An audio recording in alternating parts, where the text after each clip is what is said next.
Oh, that old chestnut. Yeah, sure. You and like a million other people. Yeah, it's a bet on that. I am sitting down with world-renowned author Mitch Albom. Now, he has told stories through music, newspapers, 19 books, and we are sitting down on National Tell a Story Day. Mitch, thank you so much for joining me. My pleasure. Thanks for having me.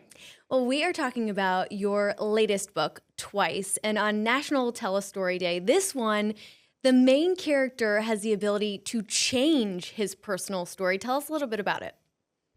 Yeah, the character that you're referring to, his name is Alfie. He discovers when he's a little boy that he has the magical ability to do anything in his life twice, but he has to live with the consequences of the second try. So he can go back and try to fix any mistake, but whatever happens the second time, he has to live with. And so he sort of goes to his childhood and his adolescence doing what we probably would all do, fix your mistakes, your embarrassments with your friends. And then when he becomes a man, he discovers that there's one caveat to the power. It doesn't work with love. In fact, it's kind of the opposite. If you have someone who loves you and you decide you want to go back and try somebody else, then that first person can never love you again. They'll be in the world, you could talk to them, but they'll never feel the same way about you. And of course, at some point in his life, he has to make a very fateful decision, which I'm not going to tell you anymore. There'd be no point in reading the book.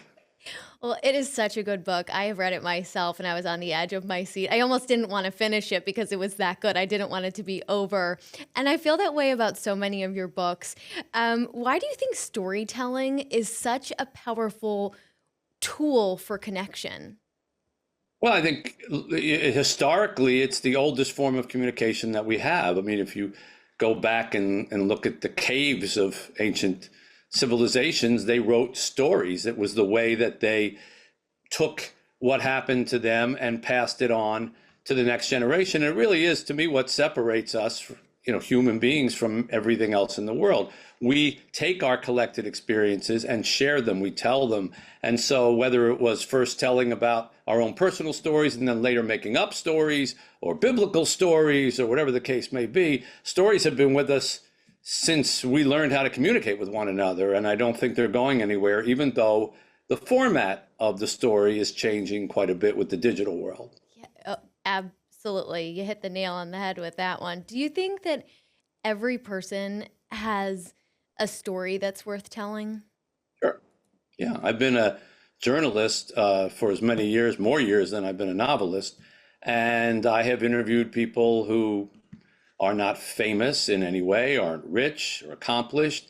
And yet when you start to talk to them, you find yourself going, really? And then what happened? And then what happened? And if you tell it in a certain way, it's a fascinating story. And sometimes what makes a person's story interesting isn't that it's so unique, but that it's so similar to your own. A lot of what people who read Twice, their reaction to it is, oh, I started thinking about what I would do over in my life if I had that power. So sometimes the power of a person's story is just the way it connects to us. So it doesn't always have to be about somebody rich, famous, a movie star, an athlete, a politician.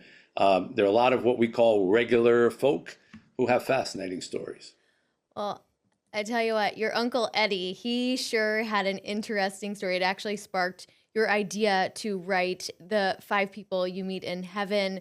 What was so captivating about his story? Well, I always say I learned how to write through my Uncle Eddie and my other relatives, because I would sit around the dinner table and the Thanksgiving table after all the kids would leave and the older relatives would tell their stories, their war stories or whatever. And he was great at telling stories. And one story that he always told was how he died for a few seconds on an operating table.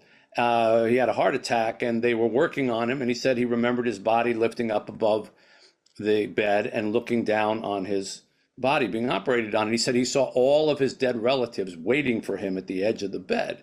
Of course, when you're a kid, you're like, wow, what'd you do, Uncle Ed? And being the salty old sailor that he was, he said, I told him, get the hell out of here. I'm not ready for any of you yet. And apparently they flew back to heaven and he went back into his body and he lived for a while. But that idea and that story stayed with me my whole childhood, adolescence, young adulthood. And when it came time to write my first novel, the five people you meet in heaven, I had that idea like, well, what if that's what heaven is? That people are waiting for you, but maybe they're not your relatives. Maybe some of them are, but some of them are just people you spent 5 minutes on earth with, but changed their life forever, and they changed yours. And that ended up his story became my story, and now has become a book and has become a movie and it's becoming another movie. They're doing it again. So you never know how one story, ripples into another.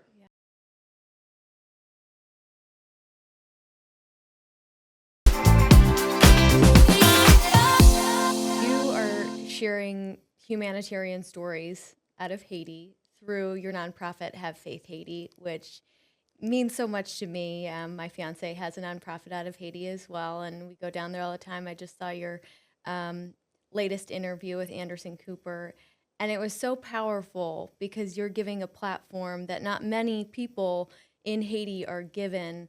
Um, what stories from Haiti have stuck with you over time? Oh, way too many for me to share with you in a short conversation, but I know one of our kids was left to die under a tree when he was 5 or 6 weeks old, and I don't know how many days he was in this forest until someone found him. A woman found him, heard him crying. Of course, he was starving, and she brought him to the police station, and the police said, "What'd you pick him up for? Now we have to do paperwork."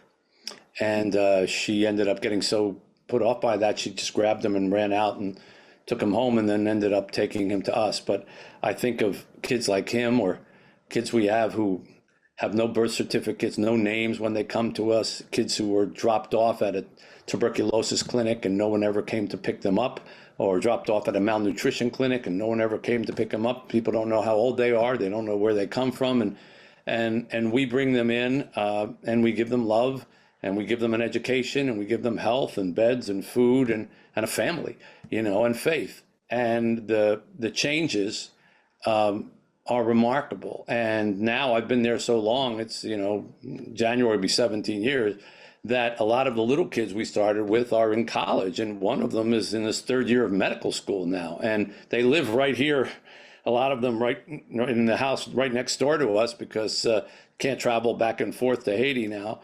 And so I get to see the grown-up versions, and we have a little photo, one of those digital photo things on the wall in the kitchen. And so when we eat dinner, there's just this constant parade of photos of kids when they were younger, and many of the kids at the table who are now in their 20s are on there when they were 5 and 6 and 7, and we just get to watch the miracle of love and family. So every story is somewhat like that, but there are a million of them. There really are. And you kind of touched on it a little bit. Traveling to Haiti, explain all of the obstacles. I mean, even when you're leaving from Miami airport, I tell you what, it is wild when you're trying to get onto that plane, but explain every single hoop that you have to jump through in order to get there to help those kids. Well, we have to fly the night before to get into a Florida airport because you can't get down in time, because I live in Detroit. Then in the morning, we have to get up really early, get on a plane, fly into Cap Haitian, which is a small little town up on the northern coast, nowhere near where our orphanage is. When we get through the crazy customs situation there, which is people throwing bags left and right, and everybody, and them opening up everything that you have and then telling you, okay, you owe us $800. They just totally make it up. And once we get through and pay that, then we have to get on a helicopter. We have to send all the stuff that we took with us. We can't put it on the helicopter because you can only bring 20 pounds in the helicopter. So you have to take all that stuff, find someone who will ship it down via boat or plane down to Port-au-Prince. Then we find a helicopter, and we get on the helicopter. We fly into a very secluded spot in Port-au-Prince, get out there, get into an armored car that has a police officer and a bodyguard for each car that we bring. And then we drive to our orphanage, praying that there's no violence or shooting or kidnapping attempts. And then we stay inside our orphanage, at least in my case, we stay inside until it's time to leave. A week later, we never go out, neither do any of our kids. It's very sad. So, but within our walls, we try to create a sanctuary, but our kids, many of our kids haven't set foot outside of the walls of our orphanage for 4 years. How has being on the ground in Haiti, looking in the eyes of these children, how has that changed your storytelling? Well, if you'll notice in my books, if someone wants to bother, my earlier ones, before I got involved in Haiti, Five People You Meet in Heaven, For One More Day, First Phone Call from Heaven, The Timekeeper, none of them really necessarily revolved around children. A lot of the next books, after I started going there, from Finding Chica, which is a story of one of our little girls, a true story, who we adopted, who had a brain tumor, and all the way through to Twice, so many of the scenes involve children. So many of the characters involve their children. The previous book, The Little Liar, I wrote, was all about children. So I think that interaction and the joy of being a parent and the joy of watching kids growing up has certainly seeped into my storytelling, for sure. And I let the kids read my books before I send them to my editor. They're actually the pre-editors. So the kids down in Haiti, who are old enough to get them, and we have a lot, they read the manuscripts and they tell me what they think. And a lot of times if they say, well, I didn't get this, I go back and change it before I give it to my editor. So it gets the Haitian treatment first before the American treatment. That is amazing. Wow. What an opportunity for these kids. And, I'll wrap up that topic in just a second. I was talking with another guy, his name's Ben Brown, and he was talking about the starfish theory, right? If, you see a million starfish, but if you throw one in, you've saved a life. And I heard you say, even if it's a drop in the bucket, I think in such a time as this that we're living in, and there's a lot of angst going on, what would be your best piece of advice when it comes to that starfish theory, or just, the drop in the bucket? Yeah, I think it's both a specific to your question and a general to how we live. We're all trying to live much too big. We're all trying to live on a global scale, on an international internet. We put out messages and expect the whole world to respond to them. We try to read what the whole world is responding to something else. Everything is a catastrophe. Everything is breaking news. It makes us feel impotent. It makes us feel like individually, what can we actually do? The truth is that you can do a great deal individually, but you have to shut out all that international noise and just say, as you say, the way I look at Haiti is, and that may be a drop in the bucket, but it's our drop in the bucket.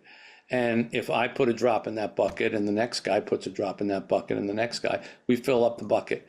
And you start with one person or one attempt or one project, and you just try to make that as good as you can, as loving, as humane as you can, and you'll be amazed at where that takes you. But if you try to do everything on a global scale, we don't live in the atmosphere. Only binary numbers and digital signals live up there, and we're chasing something that's not human, and that's why it feels, I think, at times awkward. Mm-hmm. Yeah.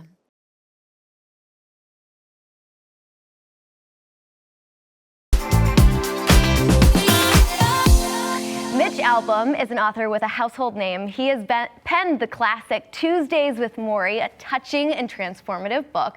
And now he has a new novel, speaking from the voice of truth itself. Welcome in, friend. Thank you, Laura. Nice to see you. So nice to see you. Okay, your books are full of so many life lessons. Let's start with The Little Liar. Tell us all about it. Well, it's basically told, as you said, by the voice of truth, who tells the story of a little boy who's 11 years old during World War II, who's never told a lie in his life. And when the Nazis invade his village, they find out about him and they trick him into standing on the railroad tracks and telling people that they're going to be getting on trains, going to new jobs and new homes. And he does it because he's never told a lie before and he thinks he's telling the truth. And only at the very end, when he sees his own family and a girl that he loves being shoved onto the trains, does he find out that these trains are going to the concentration camps.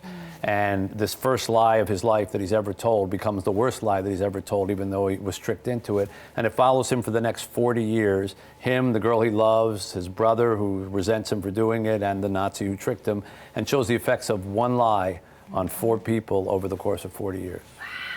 And I heard you say that, Nazis didn't have bigger guns, they had bigger lies. And you use truth as the narrator. Why? Well, because I think we live in a time right now where truth is endangered. You know, everybody feels like they have their own truth. They watch their own news channel, they spread things on the internet, you know, and we have to recognize that the truth is singular, it's by itself. And I thought, well, if there was ever a time where truth was abused, it was during World War II. So tell the story in the voice of truth, where truth gets to say, why are you ruining me this way? Why are you doing this to me? I'm a virtue, you know, you should cherish me. Okay, so we have to talk about Tuesdays with Morrie. Whew, man, tears well up in my eyes. I said there's no other book that has just brought me to tears like that book. But I hear, you know, obviously it's the best-selling memoir of all time. Congratulations. But I hear that you have a lot of Tuesdays with Morrie in all of your books. I do. I think ever since I wrote that book, all the books I've written since have had a slice of Tuesdays with Morrie in them, because we sat and talked about so many different things while he was dying from Lou Gehrig's disease. This book, The Little Liar, takes the idea of forgiveness. And Morrie said to me before he died, you need to forgive everybody, everything, you know, because you won't want to die with arguments with people. And in this book, little Nico, the boy that I mentioned, spends his whole life trying to be forgiven for this lie that he was tricked into saying. And the girl who loves him spends her whole life trying to find him again to forgive him, because the need to forgive is actually as strong as the need to be forgiven. The need to forgive is as strong as the need to be forgiven. I love that that lesson is woven in through the book. You're always paying it forward, though. You have an orphanage in Haiti. Tell us all about that. You're doing incredible work there. Well, I'm sure we haven't enough time for me to tell you all about it, but I can just tell you that I've been there since the earthquake of 2010, every month of my life, and will be for the rest of my life. And we have 65 amazing children. They come from the worst and most poorest conditions that you could imagine, and yet with food and love and caring and faith, they thrive. We now have 12 in universities here in America and 1 in medical school. And what I learned from those kids about perseverance, about what really matters, and about finding joy even on the most difficult circumstances stays with me, you know, the other 3 weeks of the month. And it's an honor to be able to work with those kids. How can we support that orphanage? It's called Have Faith Haiti is the orphanage, and havefaithhaiti.org is, you can support it, you can donate, people volunteer and come down. We've had people come spend 2 months, they're thinking they're gonna spend 2 months and stay for 4 years. So it's a remarkable place. We get a chance to see childhood as it really was intended. No phones, no computers, no internet, no swipe left, you know. And I can tell you, childhood's something to behold. Now, so many people have read your book. I was telling you, my mom, she read it to her kids in school. My best friend is saying, I wish I could meet him on the show today. What sort of legacy do you want to leave behind? I'd like to inspire people with hope. Even this book is started, even the darkness that we've talked about, it ends in a hopeful fashion. I've been teased over my career for being too hopeful, and there was a critic once tried to dismiss me, and he said, he's just the king of hope. And I always thought, well, that's actually not a bad little epitaph, you know. I wouldn't mind sitting on that throne. Yeah. So I guess if I can do that in the world, I've done something important. Amen. All right, the King of Hope. You've heard it here. Thank you so much, Mitch. My pleasure. My pleasure. So nice to see you and have you on set. Follow Mitch and his career online at mitchalbom.com and check out his new book, The Little Liar, is out now, and it's fantastic.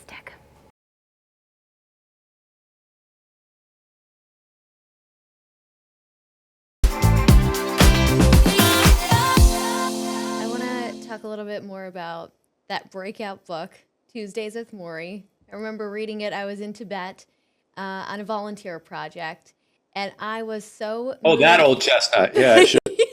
You and like a million other people. Yeah, it's a bet on that. right.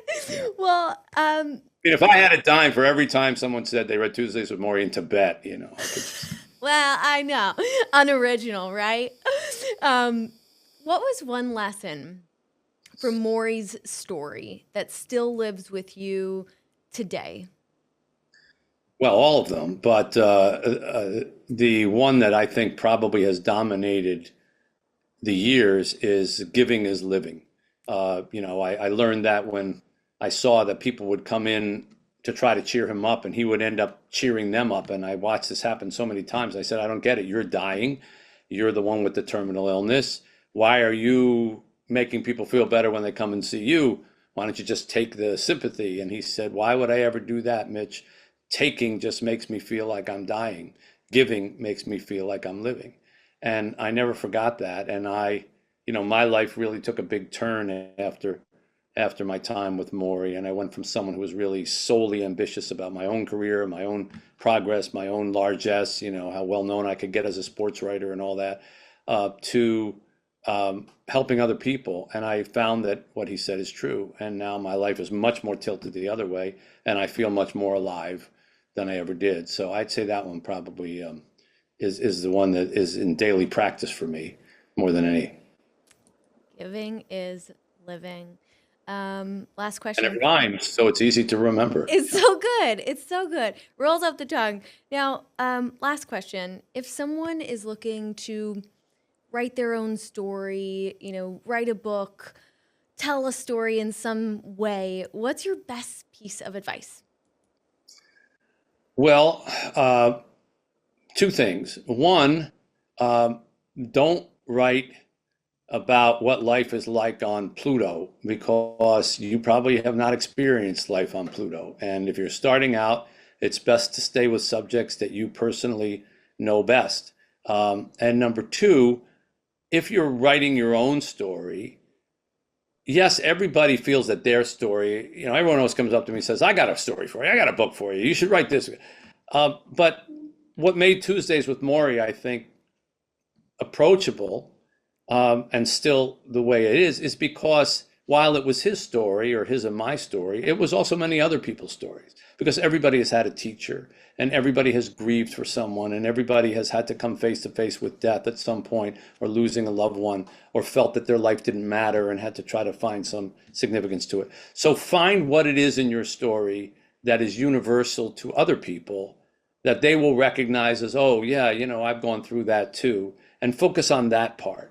And not, the very, very unique thing that's so unique to you that nobody else can relate to it, because you may be the only person who ends up finding it fascinating. And generally, that's not a good formula for a book. I agree. Well, Mitch Albom, thank you so much. Thanks for teaching us that stories can not only entertain, but they can also be healing as well. I appreciate your time. I enjoyed it. Thanks very much. Thank you.